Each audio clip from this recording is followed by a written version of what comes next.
One.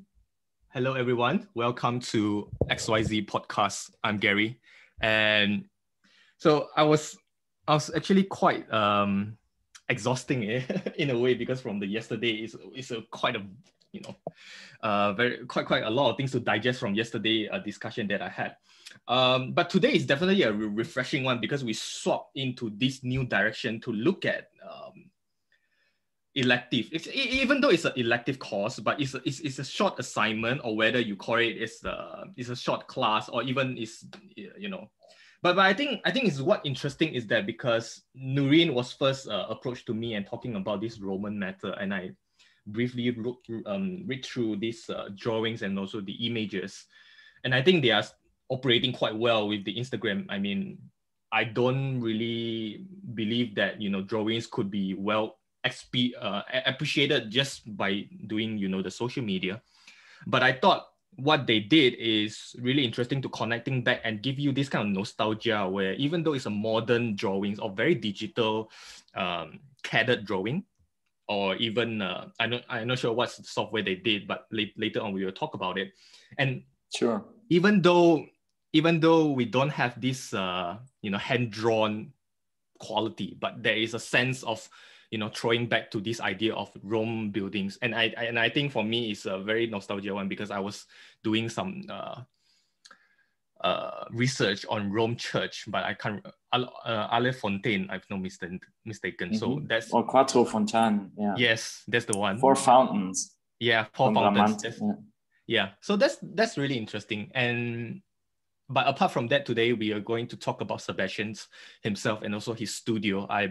I think later on he will show quite some images. I think those are quite interesting for us to immerse and see. I think for myself as a Malaysian student, I also quite curious.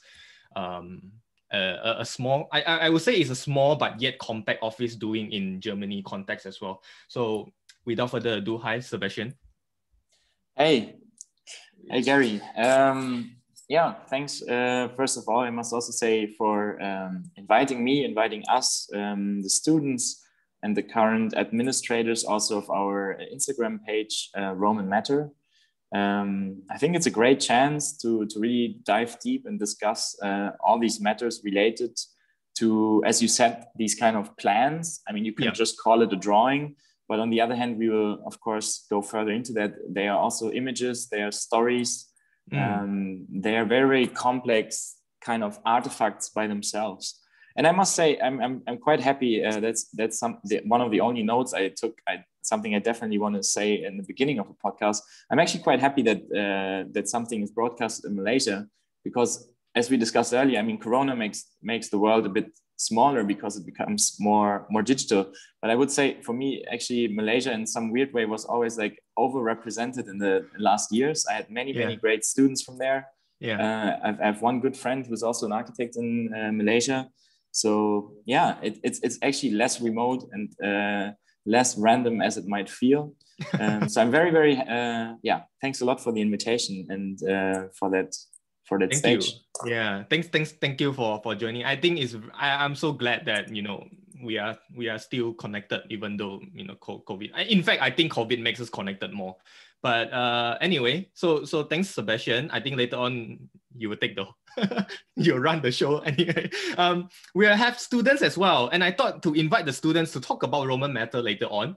So we have Chia, Sue, Brian, Nurin, and Anna. So hi to you guys and welcome. Thanks for joining us. So later on, maybe you can share your thoughts. What you have done in the course and also how does that influence in your next step. So they are now in different places, I believe, or maybe they are most of them in Germany. But they are from different places. Yeah, I'm from Malaysia. Hi, Chia. Hi. So you're now in Bangkok Island, if not mistaken. Yes, I'm now in Bangkok Island, my hometown. Right. How about Sue or Brian, Nurin? Hi, I'm Sue. I'm from Jamaica and I'm currently living in Germany. Working here for almost 2 months now. Yep. Thanks. Thank you. Yeah. Hi, I'm Brian. Currently in Germany. Having a semester break right now. Yeah. Thanks for inviting us. Thank you. Yeah. Hello, hi, this is Nurin and Anna. Hello. Hi. Hi, we are in the south. Okay, cool. Actually, is the Nurin is I believe Nurin is the one who operating. I is the main manager of the page. I'm not sure. I believe that it's a collective effort, but Nurin, thanks to Nurin, actually bring us together in this discussion as well. So maybe before we start with Sebastian, we later on you will share some images which I'm really excited for it. Let's talk about your personal journey and what draws you into architecture at first point. Well, I must honestly say I never really wanted to become an architect since I was 3. Or I think there's a lot of these origin stories where people are like drawn into it, or there's a strong relationship in the family. No one in my family ever did architecture, not even construction in that sense. Yeah. But I was always very, very interested in illustrations already as a child, I must say, like both books as well as kind of art. I took lots of courses in school as well, played a lot of music. And when it came down to actually deciding for a career, I was still very much kind of divided in my interests. And funny enough, like I only applied to one school and one studying subject, that was TU Berlin for architecture. But I also actually prepared the material to actually apply for art at UDK Berlin. But as it turned out, it's a bit of destiny, or maybe I'm still in between in some ways. It then rather took me on a journey to study architecture. But it was interesting because at the time, I'm probably one of this last people from the generation that was still starting the studies with hand drawings. So there were still all these old professors that couldn't draw any cut drawing. And only after, I think, the 4th semester, we started to digitalize our work. And I was very, very fascinated because we even had like an art teacher who I think was working at the University of TU since the 80s. And he did like paint, like airbrush courses and a lot of like these basic illustration tools. And there was one course you could take at TU Berlin. And I took it, I think, 3 times, although you can only count the points for twice, right. Because I just deeply enjoyed it in addition to designing. Yeah. So yeah, I think my journey really began like with this multifaceted interest in both spatial explorations, but also in illustrations. So it's much more like once you step into the school and slowly you're growing this kind of passion for architecture. But I think it's not just limited for architecture itself, but rather as an art. So it brought bigger, and the medium also allows you to explore more. But I wonder, like, once you step into architecture, who is the influential person that you think very impactful for you? It's not limited to architect, but I'm not sure if any individual comes into mind. Oh, well, I guess it's multiple individuals, really. It was really like a bit of a journey, really. I had a very influential teacher in my last years of high school already that actually gave us, I had mostly, I must say, the school education in Berlin is not very great, especially also not compared to other German or even European schools.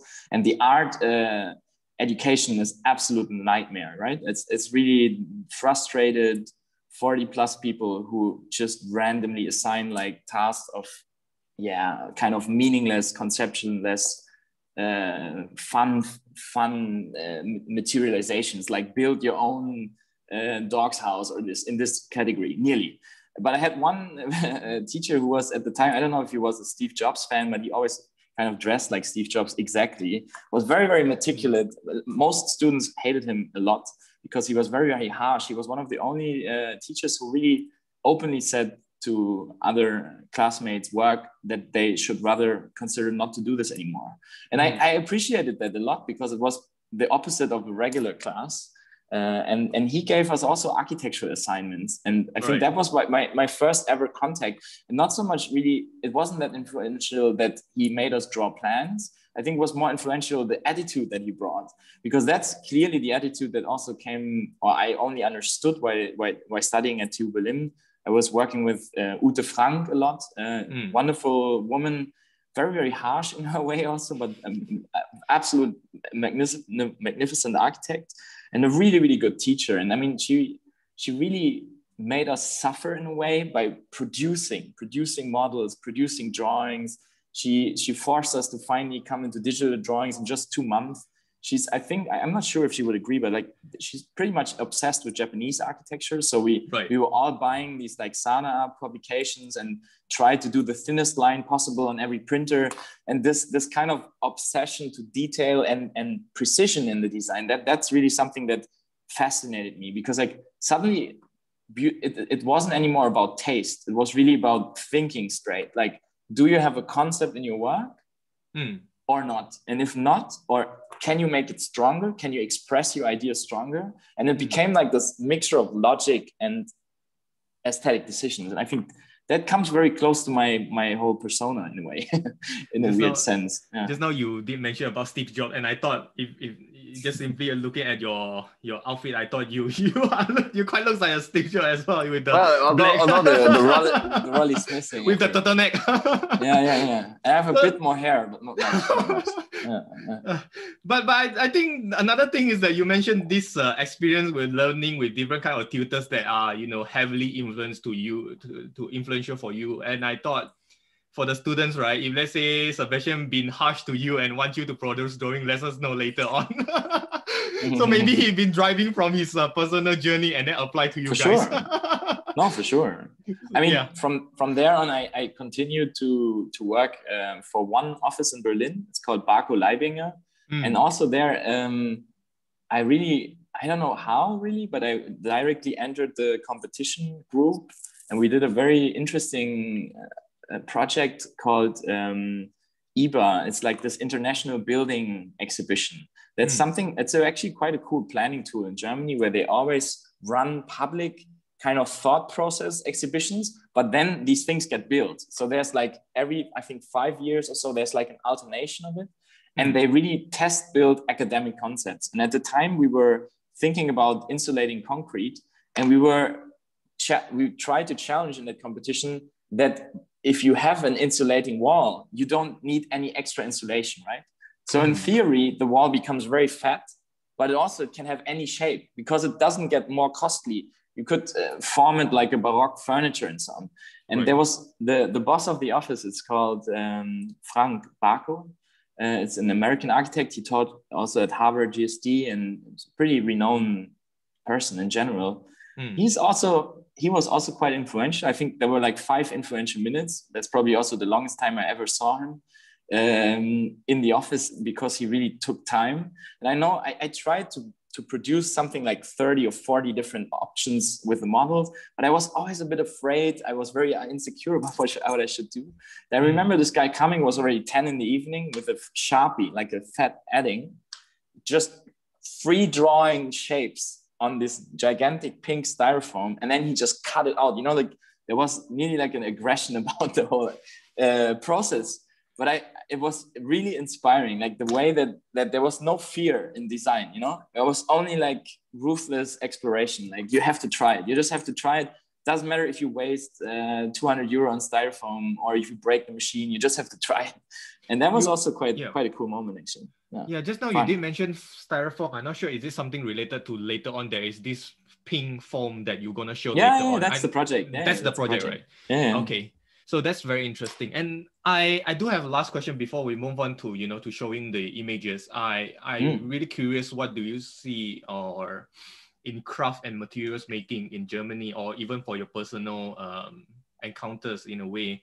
Because earlier I had this podcast with Susanna. Susanna is actually from I think she was born in Stuttgart, if not mistaken. So so also I used to work with Susanna back in Malaysia. I'm not sure, how do you see in craft? Because often when I talk about craft, for me, I'm not living in Germany. I don't have much study of the Germany history, but when it comes to craft, I always can link to this polished stainless steel because of, Mies van der Rohe and his, Barcelona pavilions. So I wonder what's your thought in this sense on exploring new materials, and also I think also the pressure of industry as well. When we talk about Germany, we talk about cars. I mean, it's interesting that you name the the column from Mies van der Rohe as craft, because I think he would be quite happy. I don't know. I mean, I assume he would maybe be happy about it, because in general, I mean, like what Bauhaus did, and that's of course also why it's still groundbreaking for us today. They really fully understood that we don't have craft anymore. Craft that the only thing we have is fast machines. Yeah. And they create cheap, infinite labor. And as architects, that means everything we did before 1900 is also dead, right? I mean, I'm just to overdo it. We have to completely think new. Like the beauty now are pipes, extruded steel bars, gigantic concrete elements. You know, like we have to do craft, but with industrial means. And I think for sure, I mean, that is the groundbreaking idea of doing chairs, furniture, this swinging chairs. I mean, they were all like absolutely interesting. One other guy that I could name in that regard, which I like a lot as a story, is that in Dessau, there was also a huge company that was actually now or relatively famous for producing these Rimowa portable travel gear. It's actually extruded aluminium panels. But mostly at the time, he was actually producing plumbing. And the Dessau school of the Bauhaus School of Design heavily started working with him to understand how would a modern house work in terms of these very basic technical necessities. But it became like a design driver. So I think the German understanding, that's why I'm telling this, is very much functional, but also that's also a problem. Yeah. Like let's say the mindset of Bauhaus is nearly unquestioned till the 80s. Then there was a bit of postmodernism, but the true soul is still, in a sense, believing in technical superiority, in solutions that are either right or wrong, in hygienic design, you know, like in this kind of idea. I mean, the large windows Sue mentioned in our pre-discussion. I mean, there's many things that are just there, and they're there to stay.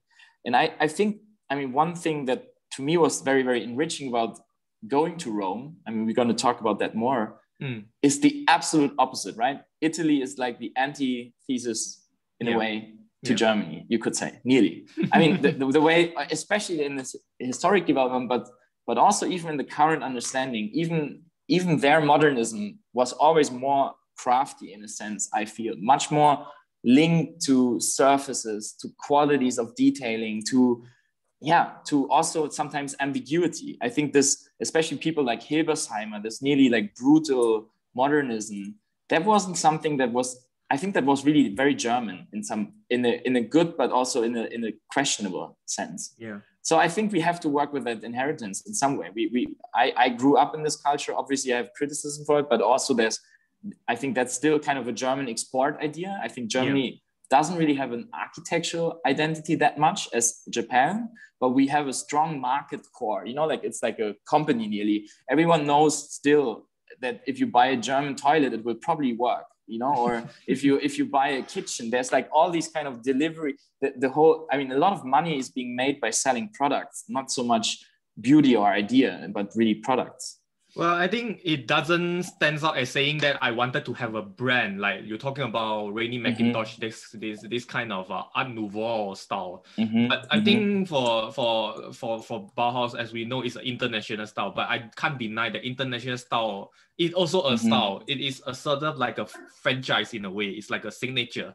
And you did mention, you know, craft and also science or technology. They often don't come together. But I think it comes together unless you force it in a way. Like Corbusier tends to force in this kind of beauty into brutalism. But in fact, he just, I think he's forcing it, you know.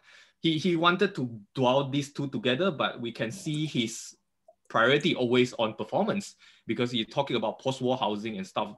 That's his focus. It's much more like that. And then to play with concrete. Another thing is that you did mention a very good point. It's about, it makes me realize why architects, they don't involve in part of the material exploration, because most of the time it only happens in the supplier or the big companies. You're talking about sink, basin, or toilet bowl. You know, they have a specific company running on it. But I wonder why general architects can't be part of it, because we are designer in a sense as well. Why don't we, you know, put in some of the role of industrial designer into it as well?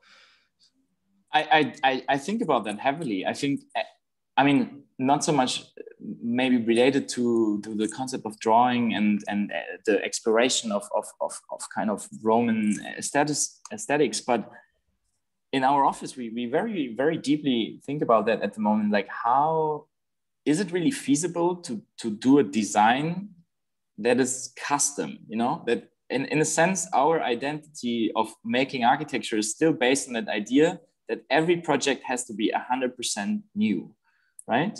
But if you think about it, that is sometimes a very good quality, because it's really like this haute couture dress, you know, only you have it.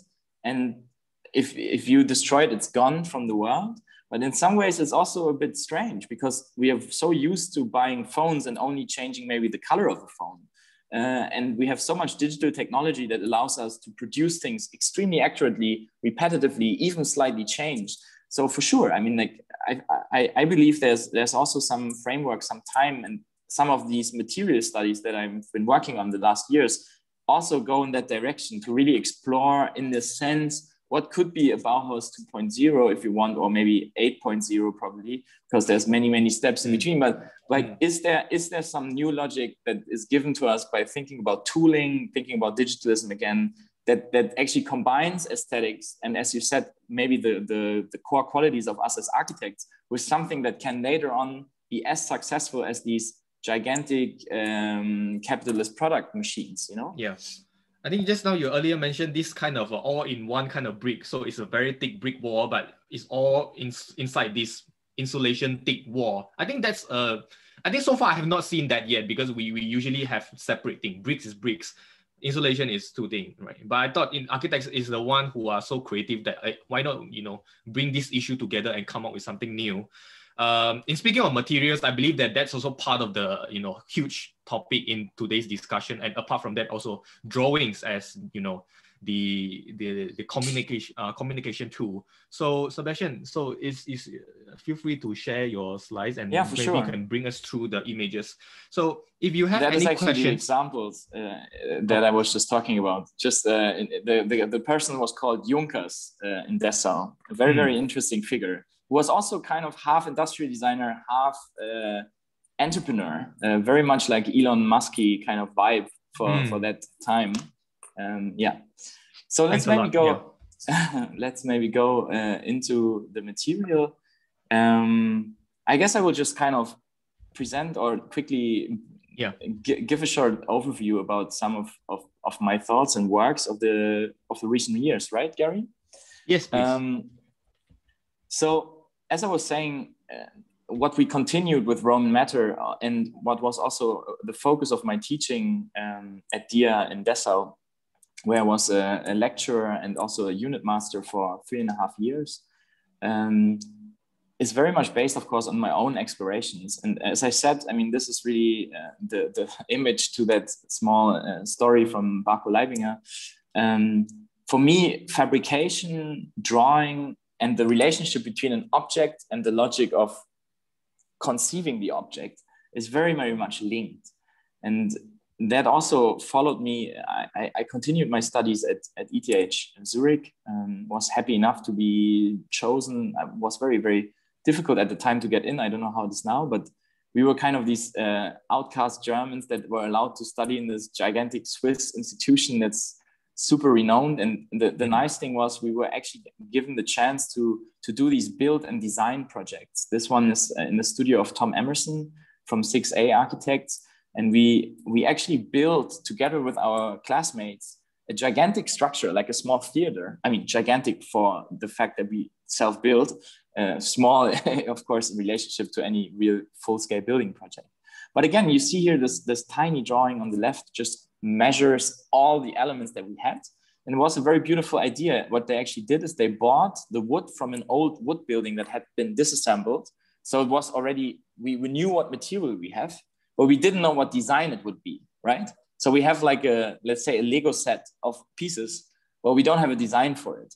So that very much became also something I like to repeat in my own design studios. This kind of link between object and question of like design. Can you make a whole out of an absolutely random collection of things? And I think we, at the time, were quite happy with it. This very, very simple kind of nearly like the Genovese. It's a reference from Italy. One of the first lecturing halls on ever built was in the 15th century for the medical students to examine when they were cutting open deceased corpses. So that was a very, very interesting kind of exploration. And of course, I mean, we all as architects go through these kind of classical studies of how to make a plan that could become a room. But at the same time, also, this is something more recent, published in Art Plus, very nice architecture newspaper, can only recommend it from Berlin. And there was an exploration on building law. And building law normally is something that is kind of invisible, no? I mean, you have to read through these hundreds of pages of sometimes very boring and strenuous facts. And if you do it wrong, you get a lot of issues. So it's kind of a hate relationship, I think a lot of people have to it. But at the time, Arno Brandelhuber was another influential architect from Berlin, was kind of really pushing this idea of how can politics be also influenced by architecture and vice versa. And we were starting to make these drawings of, in black, you see the Berlin block structure. In red, you see the negative volume. And then we were drawing these kind of crystal shapes, a little bit like Hugh Ferris in his explorations on the New York zoning law. And that is the amount of building that you could legally build. So we were trying to visualize something otherwise unseen in a drawing. And I think that goes more and more already in the direction of what we're going to discuss more today, when the drawing becomes more than just like a building code, right? When it becomes something of a performative illustration, such as here from one of the previous semesters, also asking the questions that Junkers already asked in the 20s at Bauhaus: how can new construction methods influence designs? A very beautiful student project. She's now also, a lot of students are actually now really successful architects already. Well, I would say they all work already on real projects, and that was a very nice exploration on that as well. So just to briefly sum up some more things of self-built things, that is a teaching workshop I did in Italy, in Trento. What was also quite fun, with some ready-made materials that we could reuse to create something of a sustainable parking landscape. And some of the explorations I did with my office Fakt that I founded, no longer an active member, but we still publish things together. And this is another good example of a drawing that isn't just a detail. It's also kind of an explanation of like the performance that you need to build this very light swinging table, as we called it at the time. You were naming it wobbly. That's actually quite true. It's like this self-stabilizing structure. So again, there's a very strong relationship between the drawing and the object, right? Sometimes you have a drawing that's very specific, like this one. It's the laser form for a bent metal table that is already kind of a description of the whole product. Even if you would just see the drawing, you would already assume nearly what kind of an object might come out of it. Yeah, so there are these explorations in material in construction, and always this link to how a concept can really be derived, developed, such as in this analysis, also by a Malaysian architect actually, that worked with me at the time on a very influential exhibition venue in Berlin called HKW. And we were developing this kind of module to create something of a small exhibition architecture, or small in relationship. I mean, it was 4,000 square meters of recycled plastic sheets. But again, it's this idea that we discovered these columns to be like persons, and we tried to show it to the client in this case, which was a cultural club. So we did something like a small archive, like a book on all columns in the whole building. We're like over 200. We draw every column exactly the same height. We gave it a name and so on, and convinced them that this is actually the strongest thing about the building, not the problem. It's the solution in a way. And I think it wouldn't have worked without the drawing. So lastly, this is an example from Haus Sommer. That's actually a Gropius building that he has been building with students back in the time in Bauhaus. And I teach a course at Dessau, as I said earlier, to Roman Matter, where we actually did the same experiment. We were trying to build one of these architectural situations in one-to-one in our school as a tiny exhibition, reusing these kind of formwork plates, these yellow plates that to create concrete formwork. And again, the whole analysis really came from a drawing, and then it became an artifact. Yeah, I think that's maybe a good overview. I mean, that's the most recent exhibition I just did with an artist in Rome as well, called Christian Loser, the media artist. We looked at old books, which as you already heard, I'm a huge nerd about it. I actually even got this now in my private collection. And we were able to get scans from it, and we taught an AI to draw or design houses based on that book. It sounds simple, wasn't that simple in the end, of course, but the idea was fascinating to us. Like, could a machine even create something of an artistic drawing? The printer then printed it out. It's the same as a receipt, like when you get a cash receipt at a supermarket, that's the same printer we used. So it created this 25-meter long strip of envisioned buildings of Rome that never have been built, but they could have been built because they were based on the reality of the Roman architecture at the time. Yeah, maybe that's a good break point for some debate and discussion on that, no? Yeah, when you presented those columns, it reminds me of a friend, Rachel. He showed me a book by Junya Ishigami. Oh yeah, there is a lot of columns, and then in the whole book is just columns, and then it will never be the same.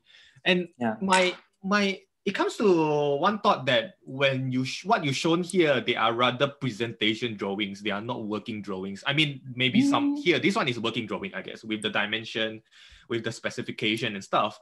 But when it comes to like the table one, which I think is the most memorable one, and it's a very clean drawing.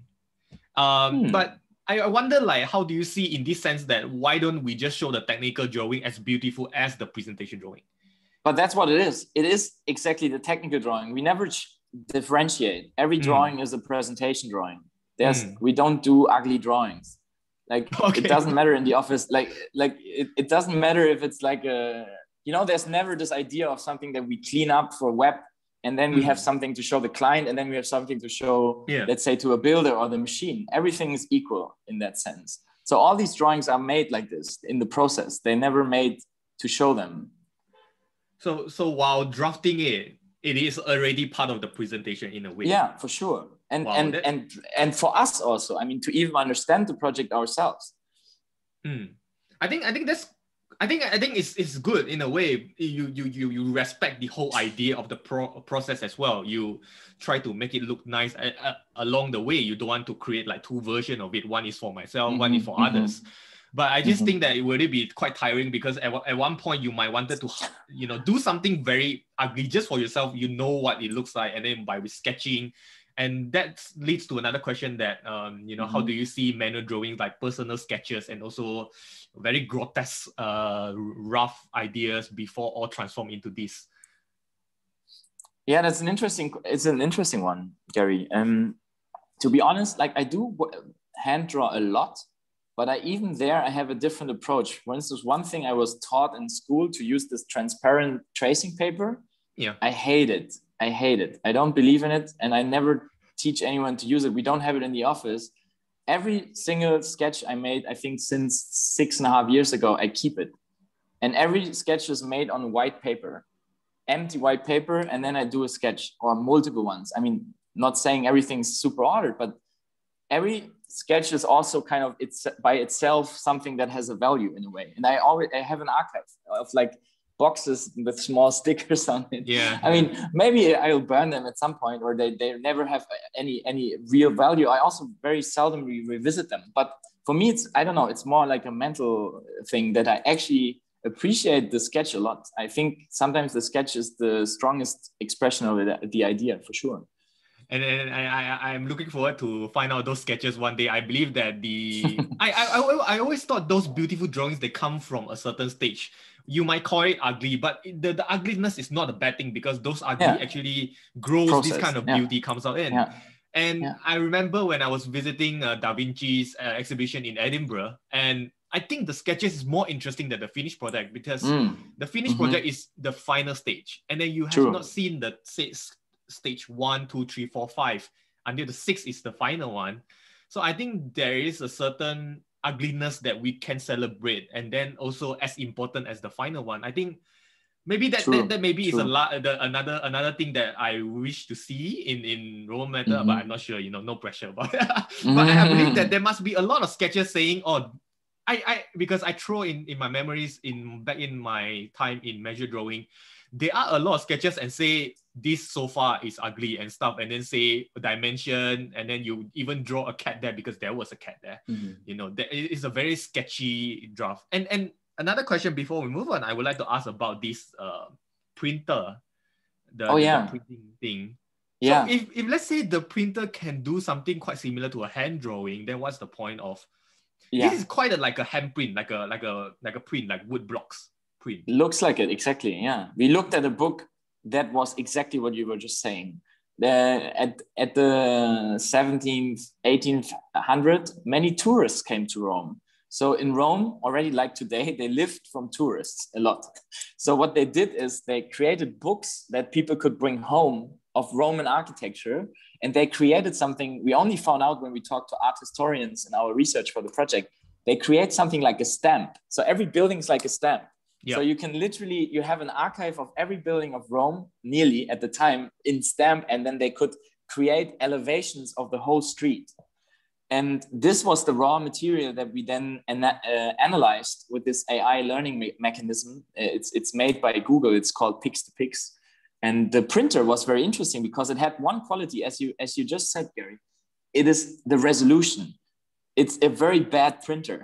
So what happens is it looks like a hand drawing because of the resolution. It has a happy mistake, or there's a blurriness, there's an unrefined quality about them that we immediately thought that is exactly what also maybe best represents the quality of the neural network. Because finally, for now, these processes are very sketchy. They are very blurry. They don't create an exact answer. They create something of something that's nearly like a sketch that could still go one direction or the other, That's the beauty of it.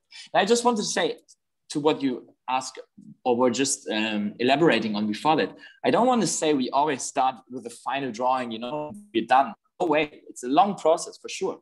I'm just saying we treat every step in the process as something that we evaluate and that we keep, that we save, that we archive, and we try to access every drawing always with the appreciation that this is something on its own, even if the project never comes, the drawing is something on its own. That's just what I meant. So for sure, there's lots of process. And maybe we can ask that also to the students later. But in my opinion, the process is also slightly different when you are iterating by printing.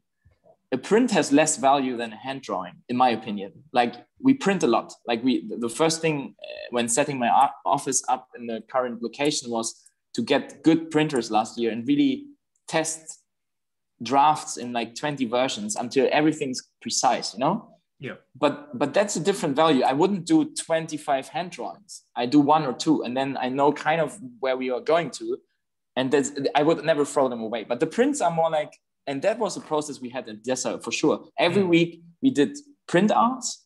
Every student print in A1. That was a big discussion at first, of course, because it costs money, and I appreciate that everyone went through that hardship of printing. But it was essential because we were actually hand drawing on the prints all the time.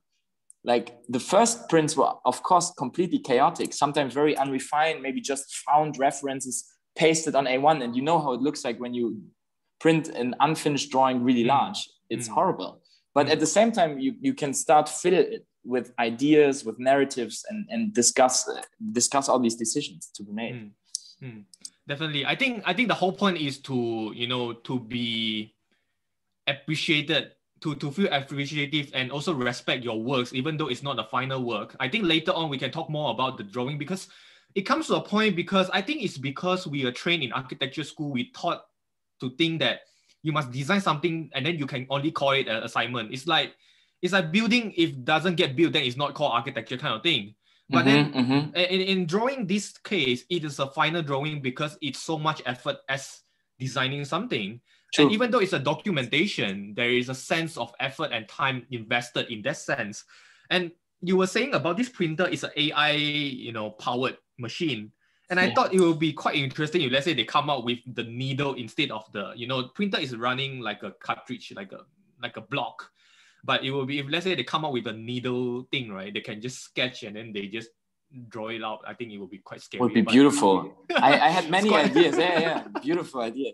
But if you do a project with with someone who has to do the technical part of your idea, you will very quickly find out the limits.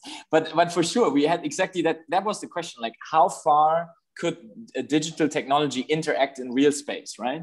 I just want to link to, maybe that's a good kind of bridge to the next couple of illustrations I brought for you. You were just saying a drawing can be something like a building on its own right. And I think that is something that's I didn't know that much before, but over my stay in Rome at the Roman Academy, Villa Tedesco, I looked a lot at some of the Roman heroes. By now, they're probably also my heroes a little bit. And a lot of architecture in Rome has never been built, or it has been built and then changed. So very few buildings are ever original. There's no such thing nearly as original, but there's very, very strong ideas. Like Sebastiano Serlio, for instance, he has nearly not built that much, but he created this envisionary catalog of buildings that he thought could be possible, such as this one. This is my favorite one. I mean, this could nearly be a Mies project, but it's actually from 1600 something, right?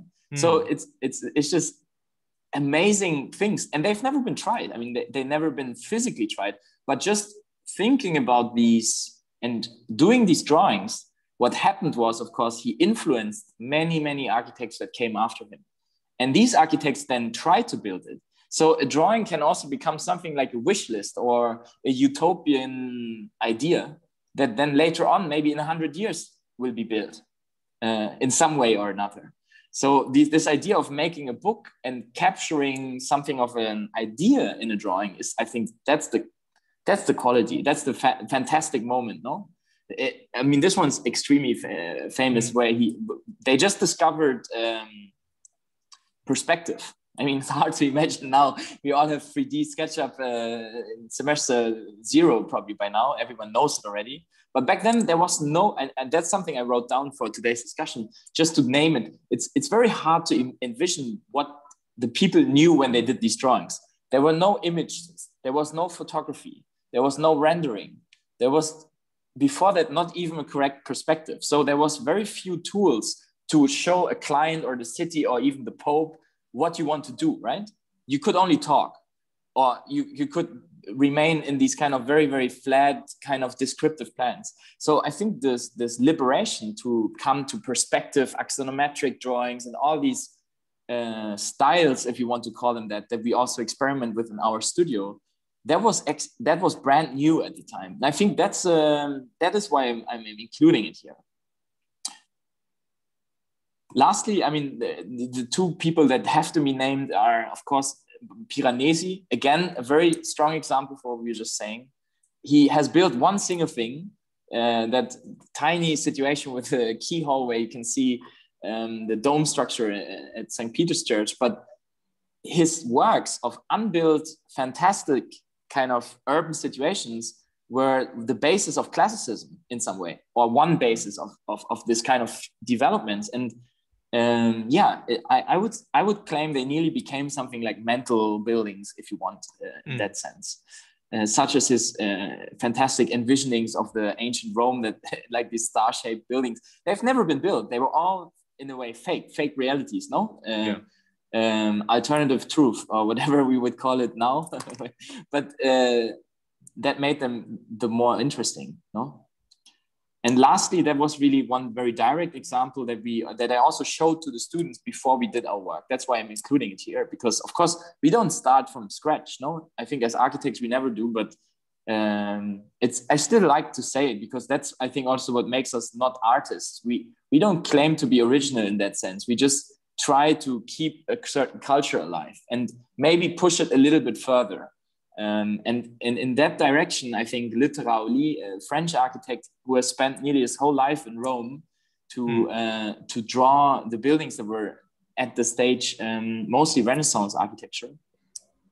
I don't know if he ever really later on went to build. I think his main oeuvre, you know, like his opus magnum is this book on architecture. So he really, like, his whole expression of what he found beautiful or what a good city is, that was all kind of captured in these, incredible drawings. And as I said, I have the book, and at first I didn't understand. I thought the book was relatively small, but the book is nearly like a meter large because the printing machines were very large, so they couldn't do it smaller.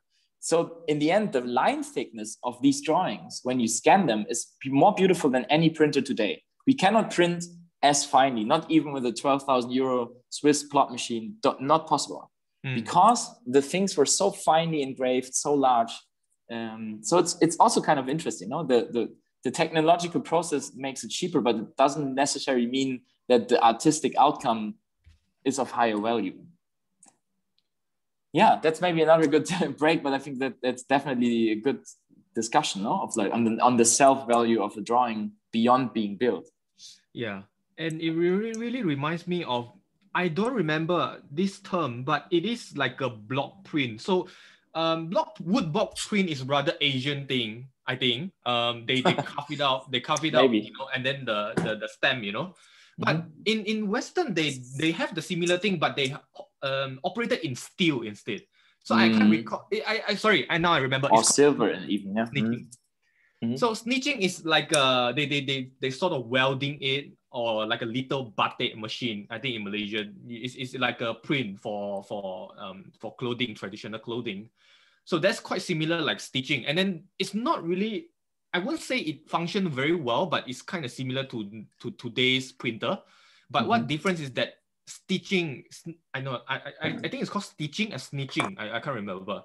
Or itching, sorry, it's called itching. It's itching, yeah. It's itching. Like engraving. Yes, so itching, right? It's very interesting because it's not print, it's rather a stamp. So you don't get this kind of mechanical errors. So it's rather based on human. So it is a good mix of human and machine, because the pressure of the man or the people who are using it is actually influencing the quality of the drawing. Yeah, and sometimes it's okay, you can see the line, sometimes it's thicker and then it go faints a little bit and goes thicker a little bit. It's not totally up to the machine or the so-called the itching thing to do that, but I think it's very interesting to show this kind of inconsistent of it. I think that's what makes the drawing come so alive. I think it's a very good point to mention that, because I think we are dwelling into this world saying that if you are not designing a museum or house, you are not an architect. I think we all know that drawings are like precursor, or even the baby before a building was come out with, you know. I just wanted to say two drawings I think is very influential for me. One is by Madeline and Rem Koolhaas. It's called Captive Globe. I think the one I mentioned in Nasmi podcast. Second one is Fun Palace by Cedric. Oh yeah. So both not buildings, they are just drawings, but it's so informative in a way to influence. I think in school we tend to take that as the precedent study so many times. Before we move on to Roman matters and other rooms of Rome, I wanted to ask, like, what is your experience and how does that link to Rome? I believe you, before this podcast, you mentioned with some grant. So how do you see that happen, especially in Rome? And do you think that why don't you can apply this framework or protocol into Berlin or Germany? I mean, wow, yeah, there's many layers to this you just said. I guess I will start with the first one. Yeah. I mean, you said the printing machines have chaotic outcome. I would say what is maybe an even nicer word is undeterministic. You know, every piece by itself becomes unique, and that also goes in another point, which is, I think, some of these older drawings, they have a lot of value.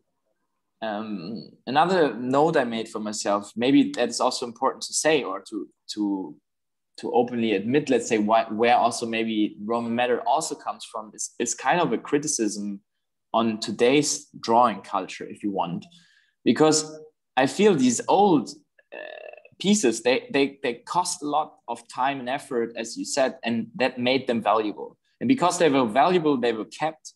Because they were kept, a lot of people could look at them and they became influential. Now you can just do anything in 3D.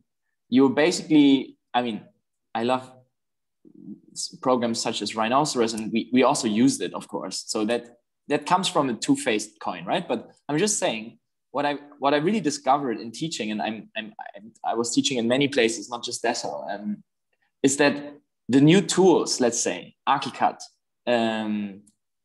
or even what was in my opinion Revit, it creates this like tiny engineers. It really destroys the soul of architecture, if you want to say it very brutal. I don't think it necessarily does, because these projects are not inherently evil or anything, but what it does, it facilitates, it makes it very easy to create something which everyone as a standard knows. And that devaluates the whole idea of making specific designs. And also the design as a drawing becomes very worthless because it's not very beautiful. It's technical hatches, fat line weights. You know, important in this is you get a quick price. You know always what the price is of what you want to design. But it's not necessarily true that you know what the dream is. You know, what is the dream that you're selling, or what is the piece of the city that you want to have? How does this thing look like when you look at the whole plaza and the neighboring buildings?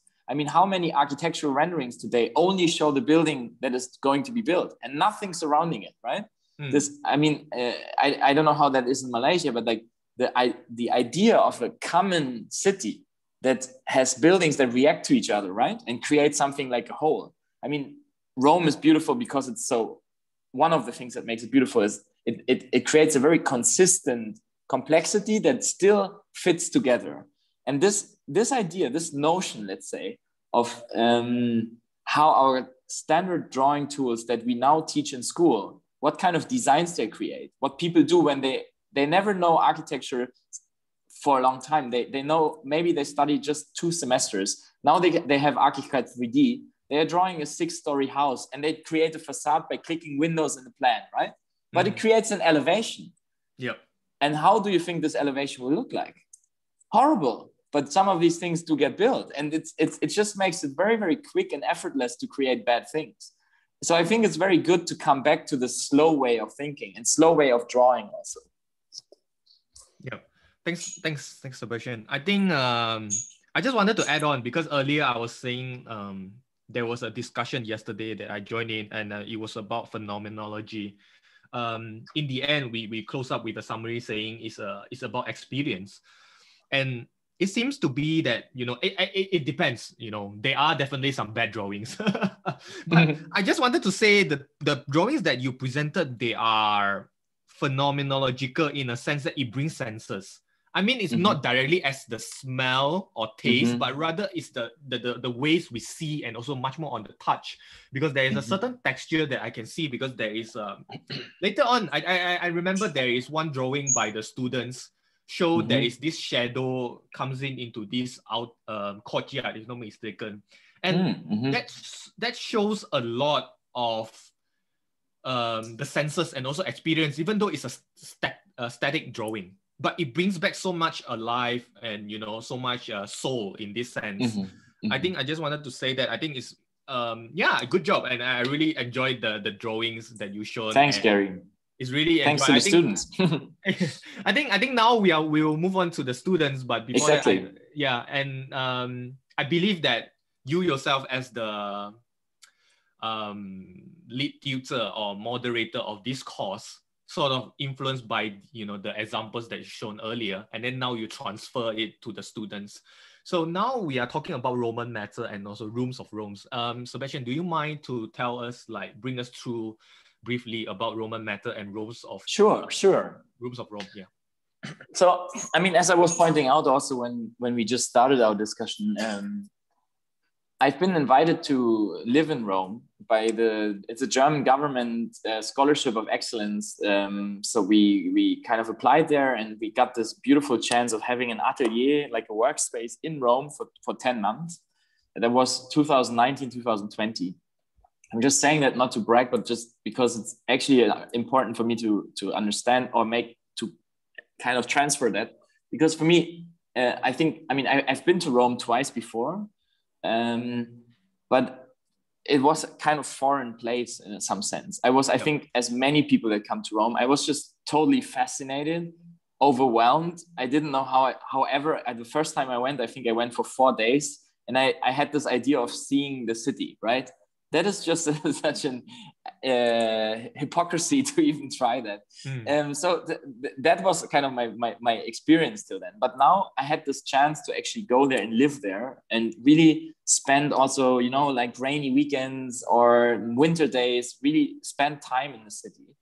And at the same time, I was also teaching in Dessau still, because I didn't want to, abolish the job. And I really liked what I was doing.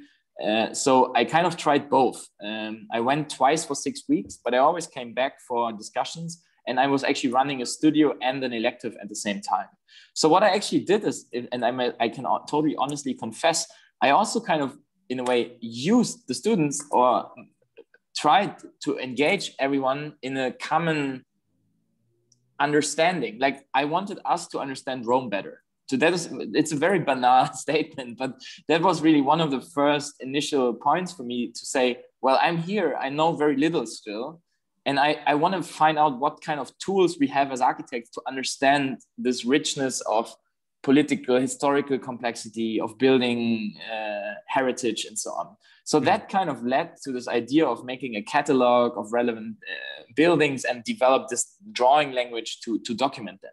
So it's really a tool I learned the most because I was looking at all the drawings and kind of trying to understand if people research the right things. So for me, it was like a huge learning experience as well.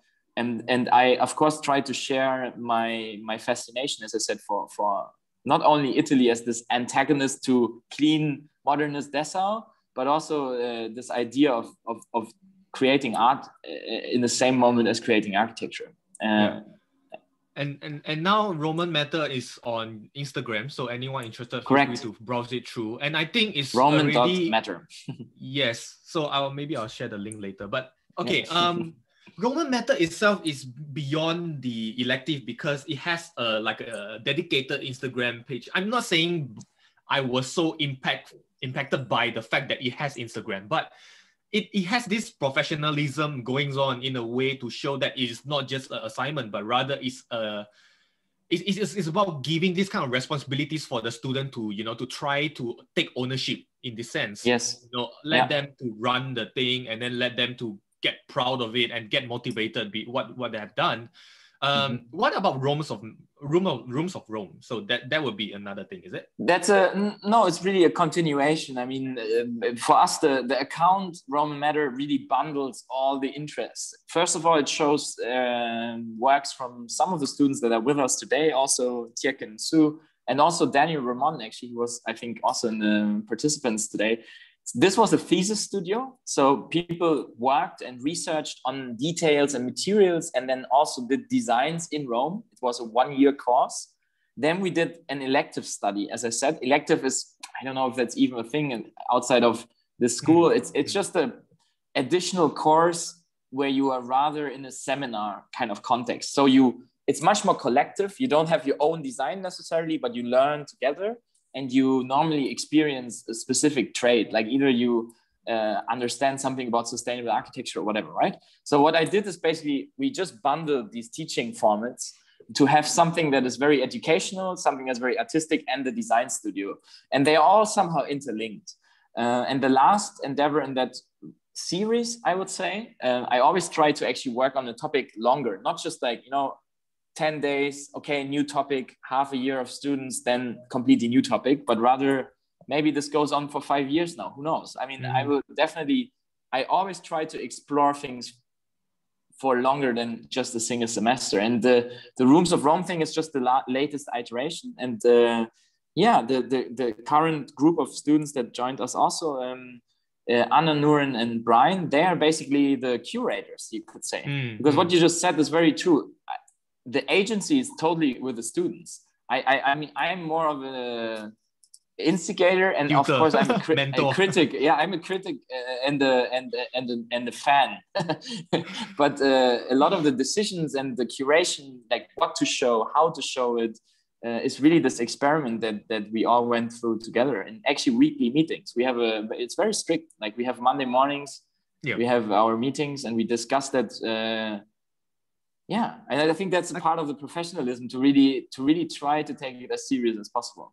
I think it's a very good intention, because I always thought that, you know, we are living in this social media age, but I'm not saying that we should depend it too much, but just saying that to allow the student to take on and operate an Instagram platform, or even though whatever platform in Instagram or whatsoever or Facebook, I think it's really the key thing is that allow the student to take it as like a business, but it's not as bureaucratic, hard selling business, but rather take it as part of you. So you take it as your portfolio in a way. So you put more effort and, you know, put more intention to it. So Wei-Xuan asked a very interesting question as well. I think maybe I can ask you first, Sebastian, and then later on we can ask the student how does that influence their design as well. So Sebastian, she was asking, aside drawings by learning from Rome, what inspired you the most and how does it influence your design, especially your studio in this context? I mean, okay, but how does it influence? Yeah, first of all, I mean, the whole question of like what is the outcome of such a teaching thing, right? For me, as someone who is a tutor, as well as for the students, that's probably the most interesting question, but it's probably also the hardest to answer because in a way, of course, I mean, one thing I can say is what is tremendous if you teach is you have a lot of responsibility, because what you get gifted is a lot of time. And I really try to evaluate that and to appreciate that. Like if you imagine the studio of the research thing here was 40 people for half a year. And most people worked on it 1 or 2 days a week, I guess. Some probably less, but some also more. So if you think of the collective work hours of that, that's actually more than a regular architecture office. That's like a pretty big architecture office. And we all just spend the time to dive into that, right? And people spend literally 4 months to create just one drawing. And I mean, as much as I showed the examples earlier, I don't think I've ever done that before. We never had enough time to it. Even if we love it and we kind of do that for competition phases, sometimes maybe 2 weeks or so, but to spend 4 months and invest all that knowledge and precision into just one drawing, I think for me, it changed my perception. And it also is a question how to continue. I might it changed my perception of time and where you can actually reach when you start to see this drawing as something that is detached from time pressure. Sorry, I just maybe a quick question, because I thought you have been working with Rome as a key subject. I think what you have learned from Rome is not just, of course, the process itself. It's not so direct to design, of course, because this is not really a design studio, like we have said earlier. But I think it's indirectly influencing your thoughts. And I thought, because there is a project, but we didn't talk about it, but it was on your website. It's called Black Bun. And I wonder Rome's experience working with heritage building or ancient building or old buildings, would it make you more sensitive with integrating the adaptive reuse approach or even heritage preservation? For sure. I mean, when you work with a heritage building, normally the first step of understanding it in Germany, just by what you're obliged to do as an architect, is to create a 1 to 200 plan. So you're looking at the building like this from like half a mile distance, and you're just looking at how many square meters can you fit in, blah, blah, blah, right? But I think what's so nice, and that's why we called it Rome 1-to-1, and that for me really is now how I work in my own project, is we don't work in 1 to 200, we work in 1-to-1, and we work in 1-to-10, we work in 1-to-20, we try to build models, we really do a lot of measuring on site, we try to dive in much more into the geometrical identity, but also the physical identity of a building before doing a design. And in this specific building you were mentioning, we are doing like a small, sustainable kind of cabin inside of an existing barn that's already aged and completely black. That's why we called it that. And yeah, for sure. I mean, it has many facets. It's also related to building code that we had to erase it or raise it in a way that it's not really touching the existing building. So it's kind of like a hermit crab that sits inside of another building. It's like a parasite. Yeah, it's like a parasite nearly, but it also has some openings. So some parts are disassembled, but then we use the same wood, or we want to use the same wood as cladding for the balconies to kind of really create this modest image, for sure. And there's also other aspects not so much visible. For instance, I started to work much more with proportional systems. It's a very classic design tool. I think most, especially people from Netherlands kind of background and Koolhaasian ideas, they really detest these ideas because it smells like old hierarchic designs, symmetry, you know, like nearly some sort of retro-minded design. Yeah, nostalgia in a good sense, but also in a bad sense, you could nearly say it's against progress. But I think it's fascinating. I mean, whatever you design, I'm always saying to it, even if you were a fan of Zaha Hadid and you want to do beautiful flying buildings that look like birds, you're still going to do some proportional decisions. So it's always worth it to dig into these things. Material and geometrical understanding, it's not limited to just one architectural style. Yeah. I just wanted to add on because earlier I didn't come back to Wei Xuan's questions. I think the course, even though it's not directly, again, it's not directly to the how to design thing, but it rather create constitute this kind of attitude to design, and also what the level of delicacy and also details when you produce these drawings, it will somehow influence you to look at things more carefully, even though it's, which later can be imported into design, which I call the software. The hardware is like the design, the hard facts, the physical. So maybe, Sebastian, maybe you can show us through this drawing, and then later on, maybe we can invite the students to share their thoughts. Yeah, please. Or maybe we can even do it a bit in a kind of ping pong thing. And as you said, I mean, we try to develop that sense of detail. I mean, I would also say, we are still a young office, and I'm still considerably young architect, although only in the architecture world. In the software world, probably I'm already old, but in architecture, I think everything below 45, you're still a youngster. In Switzerland, it's even official. If you're younger than 40, you were counted as a young architect. I believe we are young inside regardless. Yeah. Oh, for sure. Reckless and young. I mean, some examples here. That's also important to say. Maybe we didn't only look at classical buildings, but one example that's currently on screen here shows, of course, the Pantheon. I mean, it's this kind of unavoidable building everyone goes to see, right? But at the same time, there's also a slightly less known modern building from Pierluigi Nervi, where we're also currently running a research project on, called Palazzetto del Sport. And it's one of the first free-spanning membrane concrete domes that has been built in that scale in Rome, in Italy.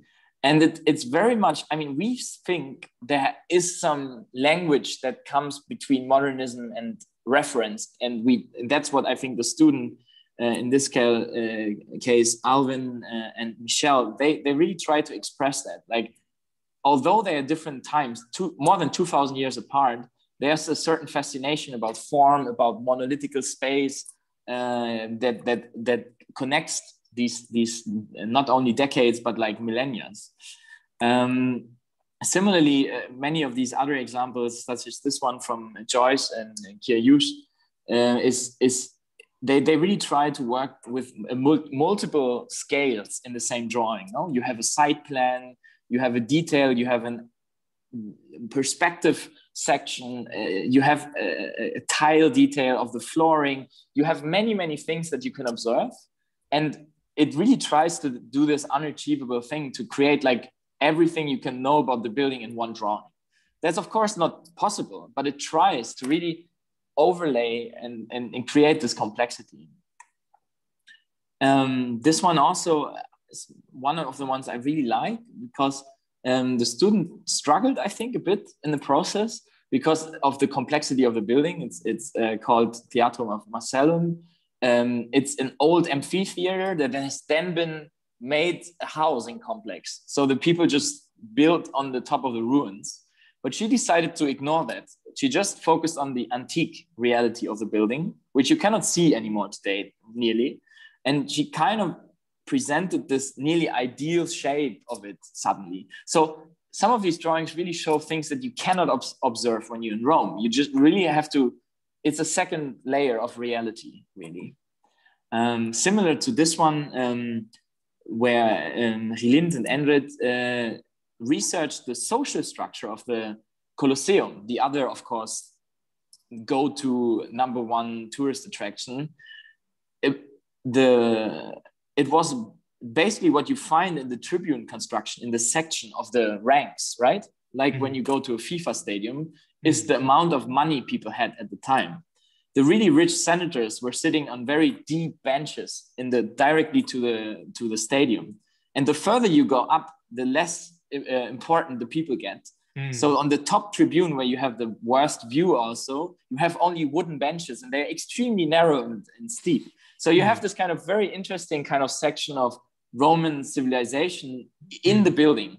And that was something they found out. I didn't know about it. I never read about it when I was there. And I loved it. So it's kind of an architectural drawing, but it's also like a social economic history piece. The social classes as well. Yeah, it's the social classes, exactly. So this level of scale, level of detail that you see blended, beautiful kind of drawing tools of classical tools like a ceiling plan, a floor, material, tiles, but everything kind of combined in a way to create these, nearly a bit overwhelming drawings here. Maybe that's a good link, because that also, I think, is the position to some of the examples that we actually visited while going to Rome. We did a field trip. And that is also something I think we should all, Corona makes us even more digital than we already are, right? We think we can just research the building by looking at 5 or 6 Pinterest pages, and then we know enough, no? And I don't know, maybe that could be a nice opening question on like how this trip really influenced the drawings, because I think I expect it to be very crucial. I don't think any of the drawings could have happened without going there physically. Sorry, maybe you can go through the photographs, and I thought maybe we can have the panel discussion later on. Is that work for you? Yeah. Yeah, sure. These are all examples from the latest course, which the 3 curators of Roman matter at the moment also worked on. I will not go there for too much into detail. They just show like certain moments, I think, were maybe important to understand the fascination. Because in this last course, Rooms of Rome, the students were actually allowed and asked to pick just one single room in one building in the city. And at first you might think, in modern buildings, quite often this might be a very boring task, because very few spaces have this grandiosity or even richness to spend like months on looking at them. But of course, if you see these kind of Termini station and in St. Peter's Chapel, the kind of wrought iron canopy of the altar, there's so many fascinating colors. Again, as you said, touch, smell, there's this phenomenological approach, but also, of course, there are these different times, there are these different building construction that you can observe. And a lot of them, such as this one, where they faked a stone texture on top of a wooden ceiling, have some attitude to it that is, as I said earlier, in a way, very much... it's really thought to mesmerize the person entering the space. It's a non-function, or the function of the architecture is representation, and sometimes just like awe-inspiring. They have not such a clear utilitarian perspective, but everything works in some way, but it's also created to create meaning. Yeah. So this would be, I think this is the last takeaway really, that these on-site perceptions and also weird moments that you might observe only when going there, that they can become a very rich basis for very long exploration, nearly like an artistic work. Thanks a lot. I think the drawings that produced by the students, they are presented in a different dimension of imagination, because like the earlier drawings that you showed, there's an eye behind the buildings. There is montages of sections between plan, and then there's some hatching going on there. So it is a rather imaginative or manifestation of how do you see a drawing itself. But then after that, you show these photographs. It's a rather accurate way. In a way, you can see the light, you can see the shadow, you can see the materials, the colors, especially because the drawings that you showed earlier, they are mostly black and white. And then now only these black photographs, and white. yeah. So these photographs serve as a backup in a way, but not trying to dominating the drawings, but they are supporting characters. Maybe I'll go with the very general question to invite the students. Maybe we can go with alphabetical order. Maybe we can start with Anna, That's Brian, Chia. So I do have a general question, because I would like to ask you guys, like, what is the general reflection of the whole course, and what do you think you have learned, or do you think that you could apply this kind of mentality to improve the module, if there's any? So maybe we can start with Anna. So what do you think of the course?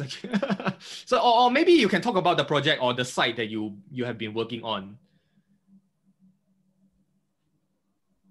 In terms of Rooms of Rome or Roman matter, like which? I think it can be both actually. Yeah. So I will just share my experience. So for Roman matter, because we work in a group, and that was the first time that I went to Rome. So for me, it kind of just taught me how to look at drawings with just lines and without colors, but you can still make it very interesting with the layers of different line widths and all that. And for Rooms of Rome, and that was more like each of us, we will take one buildings and we study the buildings all by ourselves. By choosing specific rooms of the particular buildings. So for me, that was much more a fruitful experience, because for me, I kind of study that particular buildings and the particular rooms in a much more deeper research, and trying to understand the building with different perspective in the drawings. Yeah. Right. Thanks a lot. Yeah. How about Brian?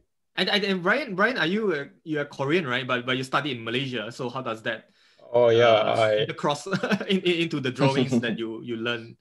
I actually grew up in Malaysia since I was Okay. 10. Follow my parents. So I couldn't have like a broad chance to study in Korea actually. Yeah, so I can't really compare the education systems with Korea and Malaysia. But the thing that I learned about Roman matter is that I actually never been to European country before. Right. And this elective Roman matter gave me a opportunity to really visit Rome and to really study about the knowledge and the value of the city of the Rome. So it was really good experience, first of all. Thanks to Sebastian for providing a wonderful elective. Yeah, and yeah, and regarding these drawings, from my experience back in Taylor's, I'm sure Gary, you know, yeah, we didn't really have a chance. Have any opportunity to really do some kind of line drawings back in Taylor's. Most of the the lecturers or students are more forced to produce those visualization and realistic photo, like realistic perspectives, renderings. But for this Roman matter, it gave me a chance to really improve my skills on line drawings, and go really deeper. And each of the elements of the building, it has its own line weights, and it has own meaning from the drawing itself.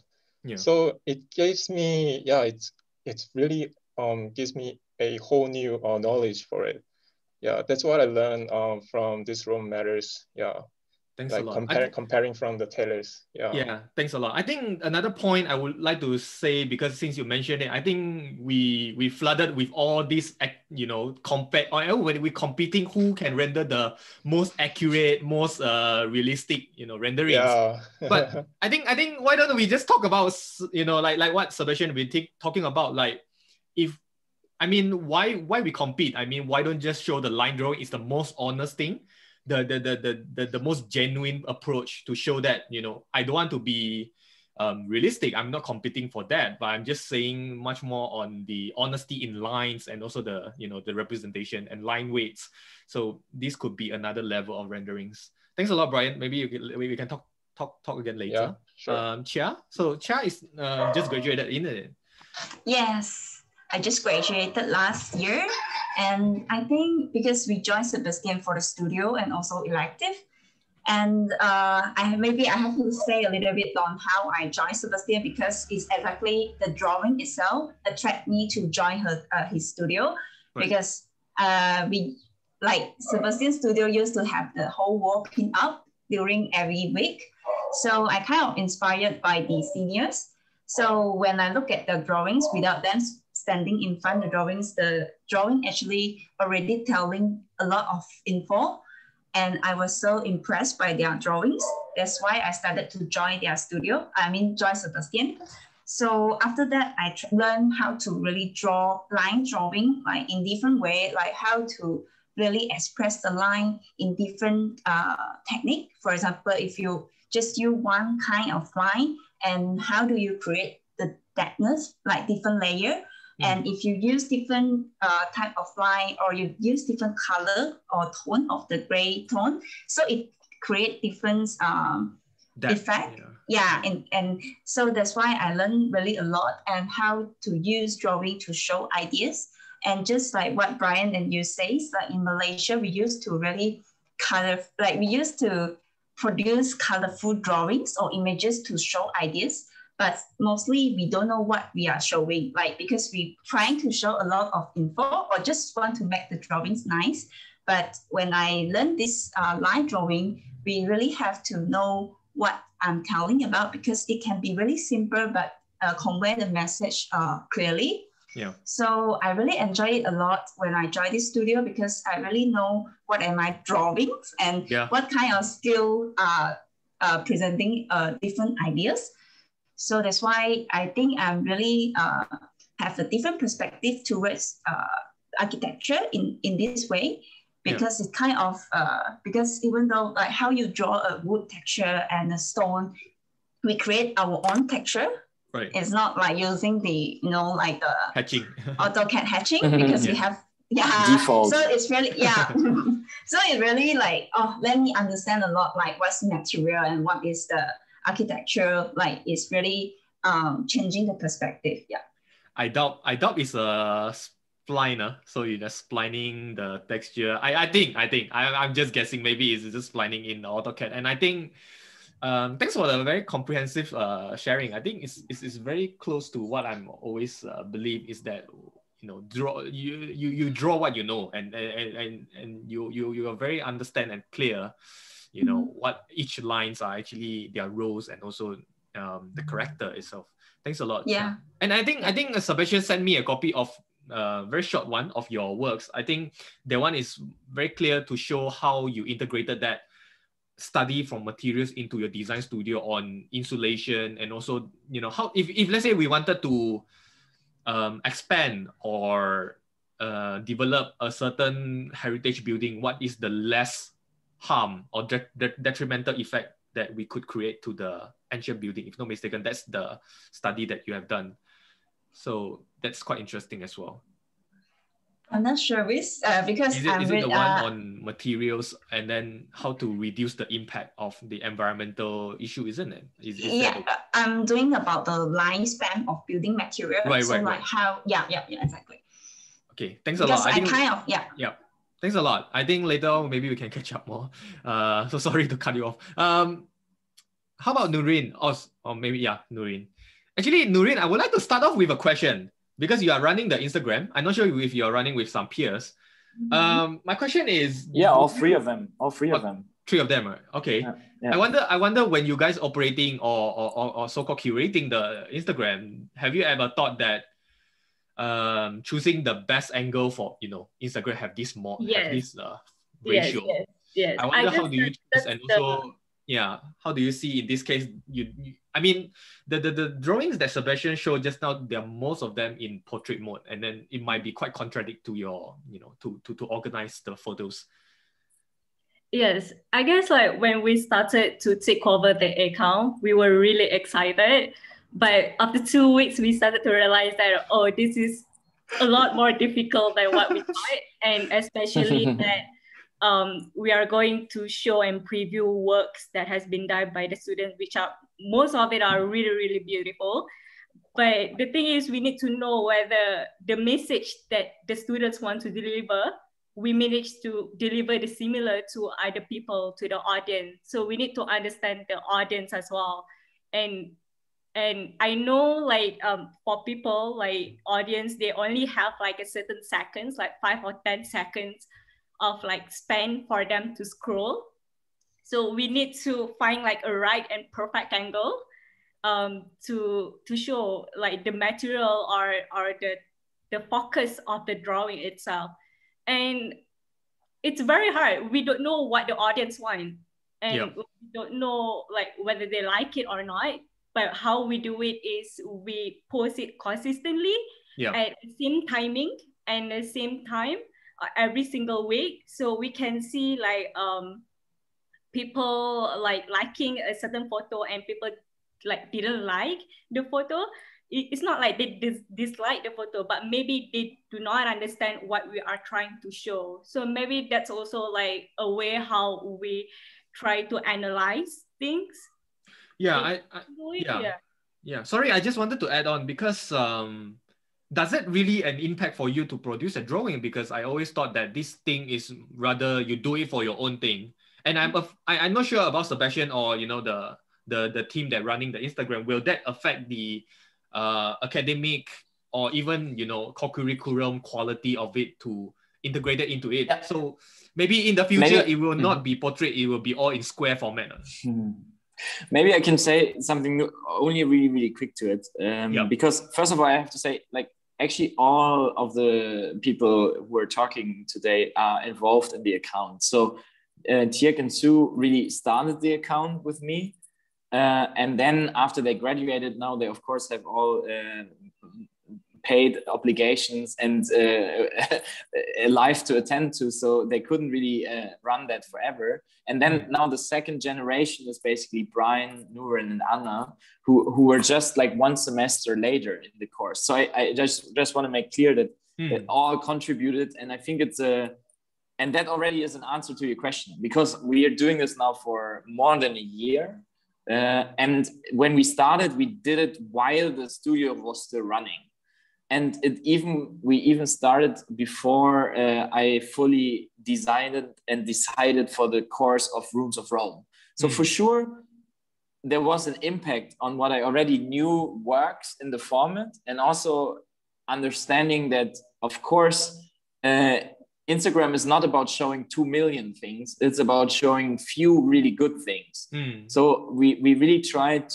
And on the other hand, only one drawing that's gigantic and printed on A1, such as in the first course, doesn't really work so well online. So basically in the next course, that was actually really influencing the teaching setup, because we now rather created square-ish kind of content, and not just one a single drawing, but rather a story or a multitude of things. I'm not sure. Perhaps that could be. I mean, we should see it as a healthy way of learning from social media. It's not saying that we have to follow what people like or don't like, but I believe that at some point you're also questioning what you like or what you don't like. It's at the personal level. Yeah, exactly. Yeah. Sorry, I just wanted to come back to Nurin, and I'm not sure your general reflection on the course. Wow, that it's really a lot. It must be a lot. It's like a long relationship. Yeah, it's like a long relationship. Even now, actually, my studio thesis, actually, my site is in Rome. Right, so it right. has been like affecting me, like it influenced me to that extent. But I feel that the strongest point is the research, because I remember at the beginning of the course of Roman Matter that Sebastian gave us a freedom to actually choose two buildings, which is one is ancient and one is modern. At that particular time, I'm already having a hard time because there's like thousands of buildings in Rome, and how can I just choose two? So I guess it's also like the starting point of me to like start doing like a research, and how can I classify and group it like into a smaller scale. Like, okay, what are the first step? The first step, maybe I should choose like what kind of the typology that I would like to do a research. And then the second step, and maybe I'll like look into like the timeline, or maybe like the material as well. So I think the way how I do the research could actually implement it like in a later stage, which is what I'm doing right now. And I feel that that's what influenced me the most. Yeah. And then also I feel that Sebastian contributed a lot on like giving feedbacks on like how we do our research. And I remember like how we analyze a building in certain things, but it doesn't work out. And Sebastian give like input, like, oh, maybe you should look into like a different perspective and all that stuff. So it's kind of like not only in only one perspective, it's like also as overall. Also like how Sebastian mentioned that we pin up every single week A1. That one actually a really like eye-opening, not only to me but to everyone, because we will be having discussion about it, and then we realize that, oh, okay, maybe that couldn't work with our building, but it could work with my other friends' building as well. Yeah, so the way how we do our research and how we do the research is actually influenced me the most. I think that's the one-to-one is quite a scary part as well, because everything will be presented there. Yes. Whatever little details, and then it will be there. So whatever flaws, it will be extremely obvious. Yes. But I think what Nurin just said is a very dear point to me, that there was nearly something like a collective in that moment, no? Like when you imagine like a full room, I think at one point even the studio had everything pinned up. So there were like nearly 100 pages on the wall. And then you had like 20 A1 pages and people standing around in groups and really kind of drawing on the panels. I think that is kind of it's really like a studio atmosphere. And I'm really happy that you guys appreciate that also for the mindset of doing it. Cool. Thanks a lot. Maybe we can go with Sue. Yep. Hi.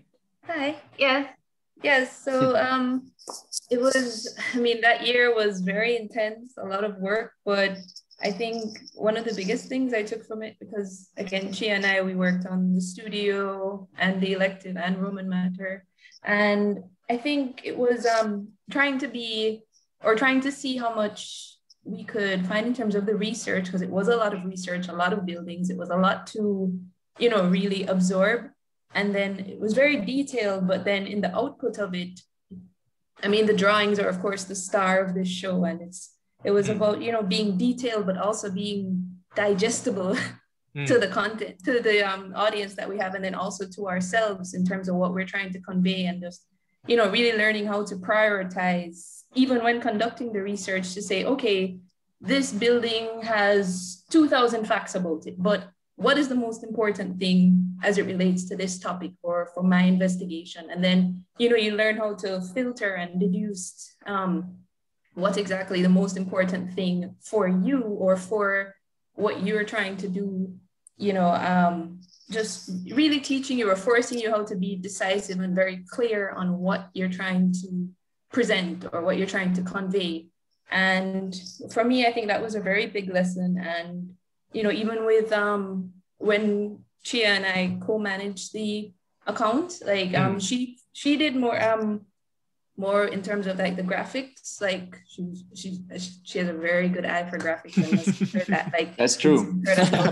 Really, really incredible. And then I focus more on like the organization and management and content and things like that, which, you know, sometimes it was really interesting trying to balance that in terms of, you know, making sure I have enough time for studio and elective, but then still contacting students like, hey, can you send this? Oh, remember to do this. Oh, I read this and I don't think it's right. And are you sure this is the right draw? And it was a lot of back and forth. But I like doing that, but it was also really, really, really great to see that, you know, we do this, we take all of this and then we produce this drawing, and somehow all of this work, all this running back and forth is, you know, it's there, it's shown, represented in this body of work, and, you know, people appreciate it. And sometimes other accounts would contact us and say, oh, I really like this, what program did you use? And, you know, this is very detailed, and it felt good. And I think the students also felt really good knowing that, oh, this is your week to post, and you know, send this to your friends. Or some people had their parents following, and it was just really rewarding, especially as, you know, the students, sometimes we get so bogged down in just making sure we have enough to present each week, but then you have this to look forward to now, and, you know, seeing your work just on a new platform, because sometimes we don't really reflect on our work until it's time for graduation and it's time to put the portfolio together. But this kind of gave us a break where we could say, oh, this is what I'm doing, this is where I am right now in terms of my skills, or, you know, like these little mini assessments that you could do. And I think that was really rewarding. Thanks. Thanks a lot. I really appreciate all of your sharing. I think it's very, like Sebastian say, it's a very dear points and to your heart. And because you go through, even though maybe it's just 1 year or 2 year course, I think, but somehow it will stay as a memory in part, as part of your learning curve. So I think maybe we will open maybe the remaining 10 minutes for the group discussion. But before that, I would like to ask Sebastian. I mean, I'm not sure the students been confess all these little things to you yourself. I think it must be quite touching for you as a tutor, and rewarding and accomplished in a way to hear these feedbacks from the students who actually do the things by themselves. So anything to add on from your side? No, I mean, I think you said it very well. It's very nice to hear that. And I think for me, what Sue was just mentioning, that sometimes you're so deep in the work that you don't even appreciate what is being done. Yeah. And this also what she just named, the body of work. I mean, that's a very good wording, I think, because it's really like a physical thing. Like, I mean, not yet. I mean, as you know, we are still looking for a publisher, or it's still in the question of actually producing something physical out of this research as well. And I think for me, I mean, this really, it bundled the strong points of all the collective efforts of individual students. I mean, of course, they all succeeded. They all successfully did a master project, most of them well graded, which is also already a success. But beyond that, it really created this kind of totally interesting, multifaceted physical shape of drawing experience, research on different constructions, research on these different epochs, etc. So yeah, I mean, I must say, I mean, I always said it, the best thing about teaching is the students by far.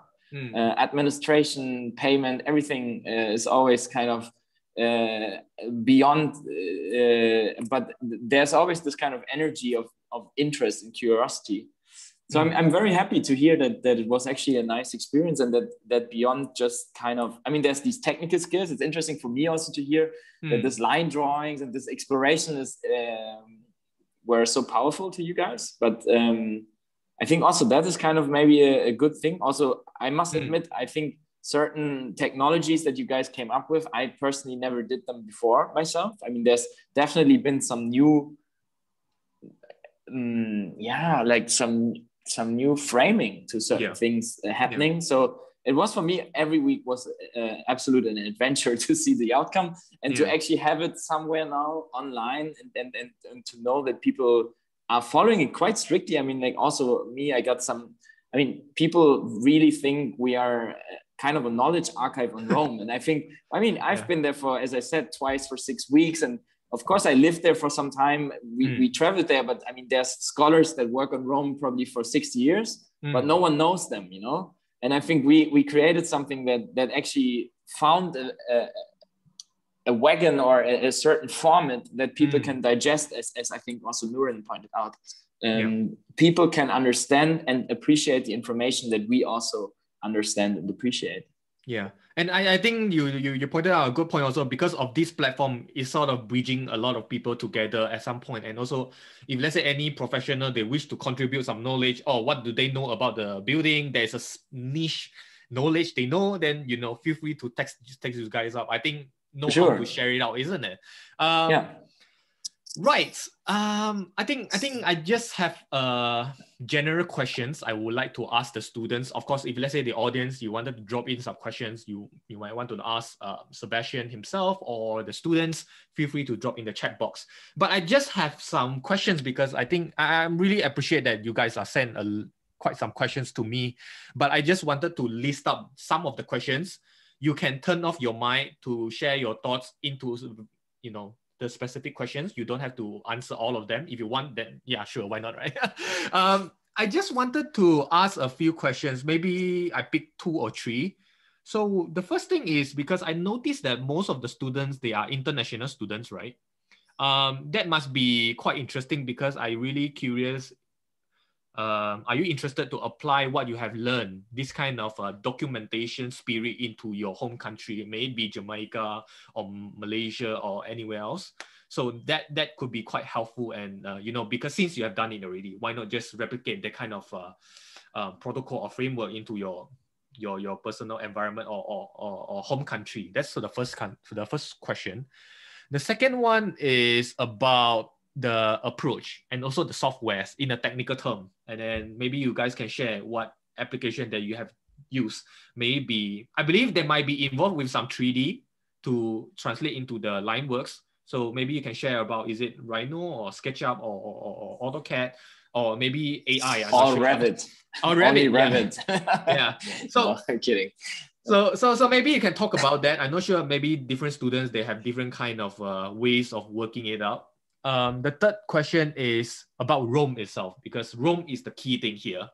And personally, I sort of echo with Sebastian, because you were saying you can't travel to Rome because of COVID. I do have a same experience. I actually booked my ticket and my hotel. Weishen and Eddie here maybe will link that. we sort of cancel everything right before the COVID. So first question is about, you know, how to bring your understanding to your home country, or what you wanted to do, your different target. The second one is much more on the technical side, you know, what kind of software they use. The third one is more on Rome itself as a place. Or maybe you want to talk about tourism, or you wanted to talk about funny stories that you had in Rome, feel free to do so, okay? So you can turn off your mic. I won't go any order, so you can just turn off and then you can share anything. So maybe, I'm not sure if anyone want to start off. Oh yeah, hi. Okay, I think for the first question, like how do we gonna use the knowledge that we have learned and then somehow to transfer it to our home country? Because currently I'm in my hometown, so I'm actually preparing like to use the technique or research method that have been learned and try to apply to the context of my hometown, like to collect all the data. Because I live in a really small island, and so I just wanted to and plan to do the whole island, like how to do a start off from a mapping and to really look at the building typology and how the typology influence the island. And I just preparing to actually document all the different type of typology of building in the area. And yeah. So I kind of like also, because for the thesis, I actually focus on the lifespan of building material. So Right. I use the same thought and thinking in this area, like how the material has been used in this context, and started to collect the material and try to collect how they built and what kind of material and how long the material actually stand, Yeah. and how people actually adapt to the new material. So I kind of like still collecting all the information in my hometown, but I still haven't like figured it out like what I'm gonna to use for the purpose, like what I'm gonna to do in future. But I just start to collect all the information since I have this research method. But I feel interesting to really look into all of the information and start to figure out and what it related to myself and how can I contribute back to the area. That's really Yeah. nice. I think feel free to share with us after you have done, the Yeah, for research. sure. I think Sebastian must be very proud the baby is growing. Yeah, maybe a big plant. Who knows? Maybe the course was the baby. That's really nice. I mean, if I were the tutor, I would be very proud to see, the framework is applicable in Malaysian, maybe vernacular architecture or buildings. I think that would be amazing, actually. And I do think that, I mean, obviously many tools or this approach is also kind of existing. I mean, you mentioned City of a Captive Globe. I mean, I would for sure name Denise Scott Brown, etc., Learning from Las Vegas, these analytical maps, like how to make a strong argument with a drawing. I think that, I mean, there's been examples where it really changed the perception of a city. And I don't know what the ideology is that you want to push, Tiek, but I guess it probably leads in a good direction, either in self-informing a building code that's more sustainable or collecting some historic buildings that otherwise might get destroyed. I mean, there's so many valuable political and, again, economic things that you could push with your drawing technique. I'm curious. I will follow it. I think Teacher, don't worry about whether the outcome, is it a report or a book, it doesn't, or even an exhibition. Don't worry. I think keep on doing. I think we are pretty much anticipating about it. I think it's gonna be a good project. It's a very interesting statement. Thank you. Good luck. And anyone who would like to share from the 3 questions? I know it's a big questions, but I hope that we have more time to talk about it, but feel free to share. Maybe I'll summarize up the 3rd question, what we could find from Rome. I think it gives me a reflection, how Rome could actually protect and how they could preserve and conserve their building such way. And I wish I could do the same similar to Malaysia as well. It makes me wonder, and I think I didn't appreciate as much as they do. So that's the thing, that the big reflection that I wish that I could have done in my own country. And also this is also a turning point for me that, okay, this is something that I need to do in future as an architect or as a designer. So I guess that's the biggest realization that I learned from the outcome. A part of the documentation, and a part of all these line weights, and a part of how the techniques and everything. I think you mentioned a good point that visual is actually the key thing, because we can't deny that people only maybe spend 1 second to grab their attention to do a thing. I think it's not really, we shouldn't see this as a business thing, but rather see it as how to communicate well.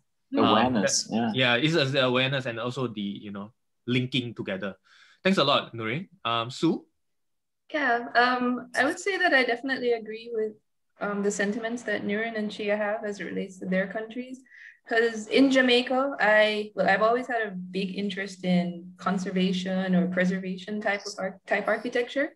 And I think the lessons that were learned, especially when it came to documentation and just understanding materiality, that's really crucial. And that's something I would want to take back home, because before coming to Germany, I had a lecturer. I think she's one of the few architects who actually specializes in preservation in Jamaica, because we have a lot of colonial heritage, pre and post, just based on our Caribbean history. But we lack documentation, and a lot of times when they do renovation work, they don't pay attention to the actual building techniques or the correct materiality that needs to be used to really preserve something or allow it to, you know, have that charm. Like, you know, if they built a wall with a certain very old technique, but then when they're repairing it, they decide to just fill it with some cement. Like, it really makes a difference. Yeah. So that was something that I think I would really want to take from these lessons.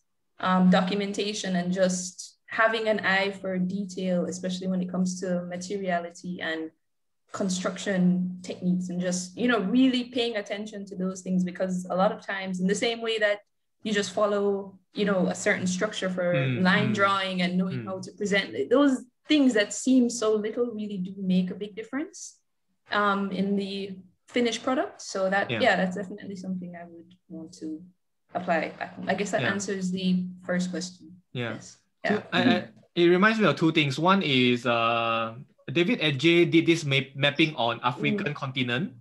Maybe you can check it out. That's quite interesting. I think even though it's drawings, but by mapping, it tells a story. It's not like a very rigid drawings.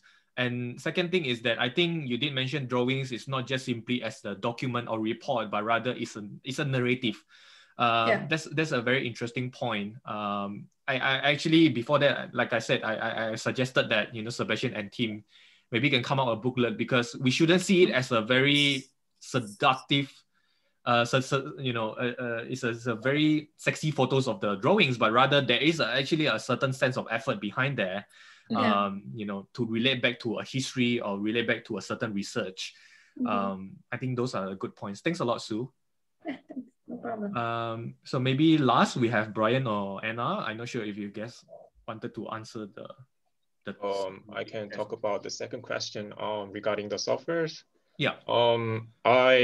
We mostly use a AutoCAD to produce the drawings for the Rome 1-to-1 and Rooms of Rome. And I also use a Rhino to produce a isometric drawings. I think Sebastian already showed it in the slide. Besides that, regarding the Roman matters, the editing for the Instagram posting, we use a lot of Illustrator and as well as InDesign. And I'm very thankful that back in Taylor's, I didn't really use a lot of illustrations and InDesign before, because the Adobe Photoshop already has this similar interface and the tools that can produce what Illustrator can produce. So yeah, but the outcome, after you produce something and export it in a like PDF or JPEG, it doesn't really come up a really nice outcome. But when I try with the Illustrator and InDesign, it's really different. The outcome is really crystal clear outcome. So yeah, I really learned a lot of softwares as well. Yeah, I think the graphic also very consistent on the Instagram. I mean, that's another level. I think you need to bring everything down to this single line weight, a single graphic language. Yeah. Well done. I think thanks a lot to you guys. I must say, I mean, just as a comment, I mean, I think that also brings us really to the beginning of the podcast and that question of like Bauhaus today, you know, because when you look at Joseph Albers and Itten and Moholy-Nagy and all these kind of artists / architects that did courses there in Dessau, there was no divide between typography, graphical design, and architecture. The sweetest new graphical tools were used for architecture and vice versa. And I think that's also quite nice in Brian's comment, that also here we kind of work across borders. No, I mean, some of the tools we were using were rather really illustrations, not for precise plans. Others are for technical machine building, and other tools are made to make books or newspapers, right? And we all kind of, I mean, it's not just one program. It's more like it's like a new digital way of combining these different forms, I guess. I think it provides an alternative to show ideas, not just renderings. I think drawings could be another direction or channel to deliver a message. Sorry, the last one, maybe we go with Anna. Would you like to pick any one of the questions and, you know, share your thoughts? To be honest, like all of them have already answered quite well. Basically summed up my experience as well. And all I can add is about the software things. Like back in UTM, I never get the chance to use in Illustrator and InDesign, as well as when I was working, I never had the chance to use that. So through like handling the Roman Matter accounts actually kind of help a lot in learning the software, also how to kind of utilize the software to create different layers of the lines. So that's basically what I can conclude. Yeah, thanks a lot. I think resonate with me very well is that because since we are basically not based in Rome, so there is a certain foreign but yet very stimulating experience because we don't stay there all the time. So there must be always a very refreshing perspective because we don't stay there, therefore we are not very familiar with that, and then we can take this kind of perspective to rediscover Rome that we know. It's not limited to Colosseum, but also there are a lot of things happening in Rome. So thank you guys for sharing. I think here. Thanks, Gary. Thank you so much. I think this conversation has been very very new to me as well. I think it allows me to rethink drawings. I hope this same goes to the audience. Thank you guys for sharing, and I will post it out on various medias and platforms so that you can rewatch and re-listen back. So sorry, Sebastian, anything you want to add before we end this? Oh, well, I'm also quite happy. I mean, the time flies. I mean, we could talk forever, I guess. I mean, thanks a lot, Gary. I think you're running a very good format. I think you're also crossing the borders really between architecture and fringe interests, but I think they are very much related. And big thanks to all the students, to their contributions to actually running the account. I could have never done it without you guys. I would have probably never started, and it would have never been as enjoyable also. So yeah, thanks a lot. Sorry, Sebastian, I would like to throw one question. I would like to invite you. I would like to invite you to throw a question. This question maybe you wanted to say, I mean, it can be anything. It can be totally non-architectural. This question could be for yourself, for the students, or for the world, if you want. I'm just curious that one question, actually. Well, I guess my question would be where do you all individually see the role of the architect in 30 years? Because I think 30 years ago, the internet wasn't there. Yeah. And I think in 30 years, maybe the architect isn't there. Or we are doing Nike shoes, or we're doing spacecraft, but maybe we also try to fix the ruins of our civilization. Who knows? I think this curiosity, I think, to adapt and to not just focus on, okay, you can draft a single plan and now you're in the right mode to do architect as in this classical sense, but to rather ask, like, what can you do with these tools? As I think Sue and everyone, Chia said it with her island, you learn so much amazing stuff. I mean, it's not even clear what you're going to do with it. And I think that's fascinating. But I feel it's all going to be relevant. Yes. I think I wish to talk to you more on the role of architects because that's part of my thesis. Sorry to taking on the advantage of that.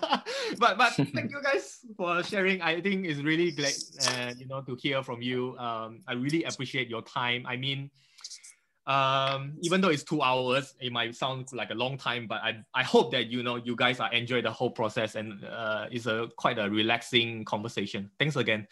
Maybe we can. Sorry, Sebastian and teams, do you mind if later we can stay back and then we can have some short chat after the recording? For sure. Okay, so thank you guys for listening, and for the audience, thanks for staying with us. We will catch up again in maybe, I hope there will be more sharing from XYZ podcast. Thanks. Bye. Thanks. Bye. Thanks a lot. Bye. Bye. Thank you.